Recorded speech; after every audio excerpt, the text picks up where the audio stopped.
உறவுகள் அனைவருக்கும் வணக்கம். நாங்க எங்க போயிட்டுருக்கோம்னு பார்த்தீங்கன்னா, பனைமலையில இருக்க தலகேஸ்வரர் கோயிலுக்கு தான் போயிட்டுருக்கோம். ரொம்பவே சூப்பரா இருந்துச்சு போனது. போற வழி பார்த்தீங்கன்னா, சென்னையிலேருந்து போறவங்களுக்கு இங்கேருந்து திண்டிவனம் ரூட் எடுத்தீங்கன்னா, திண்டிவனத்துக்கு முன்னாடியே ஒரு ரைட்டு செஞ்சி ரோடு கட் ஆகுது. செஞ்சி ரோட்லேருந்து உள்ள போனீங்கன்னா, ஒரு 1 ஹவர் காமிக்குது. உள்ள போயிட்டு ரீச் ஆகுறதுக்கு. செஞ்சிக்கோட்டைக்கு முன்னாடி லெஃப்ட் திரும்புனீங்கன்னா, அந்த ரோட்லேருந்து ஒரு வளைஞ்சு வளைஞ்சு ரோடு போயிட்டே இருக்கு உள்ள. சூப்பரா இருக்கு. போற வழி எல்லாமே அவ்ளோ அழகா இருக்கு. இயற்கையை ரசிச்சுக்கிட்டே போகலாம். அந்த கோயில்ல பார்த்தீங்கன்னா, பார்க்கிங் வசதி இருக்கு, பாத்ரூம் இருக்கு.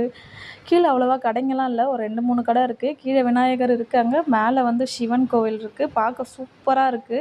வியூ பார்த்தீங்கன்னா, ஒரு 3 பக்கமுமே வந்து ஒரு பக்கம் ஃபுல்லா சுத்தி விவசாயம். இன்னொரு பக்கம் மலை இருக்கு. இன்னொரு பக்கம் பார்த்தீங்கன்னா, தண்ணி பெரிய ஏரி இருக்கு. கவர் ஆயிருக்கு. சூப்பரா இருக்கு. இங்க பாருங்க இந்த இடம் தான். இங்கேருந்து கோபுரம் தெரியுது பாருங்க. அவ்வளோ தூரம் தான் நடந்து போகணும். கீழேருந்து கொஞ்சம் தூரம், இங்கேருந்து கொஞ்சம் தூரம் அவ்வளோதான். மேல குழந்தைங்கலாம் கூப்பிட்டு போகலாம் ஃபேமிலியோட. நல்லா இருந்துச்சு கோவில் சூப்பரா. 1300 வருஷம் பழமையானது இந்த கோவில். முக்கியமா அத மட்டும் மென்ஷன் பண்ணிக்கலாம். தஞ்சாவூர் கோவில விட முன்னாடியே கட்டுனது அப்படின்னு சொல்லிட்டு சொல்றாங்க. அங்கேயும் அதில மென்ஷன் பண்ணியிருக்காங்க. இங்க பாருங்க, இந்த பக்கம் விவசாயம், இந்த பக்கம் பார்த்தீங்கன்னா மலை இருக்குங்களா? இன்னொரு பக்கம் பாருங்க ஏரி இருக்கு. இன்னொரு பக்கம் பார்த்தீங்கன்னா, அங்கேயும் விவசாயம் தான் இருக்கு. இந்த இடம் தான் அது.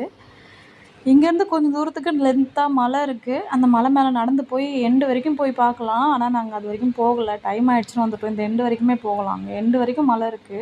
இது பாருங்க. இந்த பக்கம் தண்ணி இருக்கு. ஏரி இது ஃபுல்லாவுமே. அப்புறம் அங்கங்க பார்த்தீங்கன்னா, குளம் மாதிரி இந்த மலையோட வெட்டுகள்ல தண்ணி இருந்துச்சு. நல்லா இருந்தது பார்க்கறதுக்கு. அதில அல்லி செடிலாம் கூட ஒரு சில இடத்துல இருந்துச்சு. நல்லாருக்கு. இதான் கோயிலோட பேக் சைடு இது. கோபுரம் இங்க தெரியுது பாருங்க. அவ்வளோதான் கோவிலு. ஆனா இது வந்து 1300 வருஷம் பழமையானது.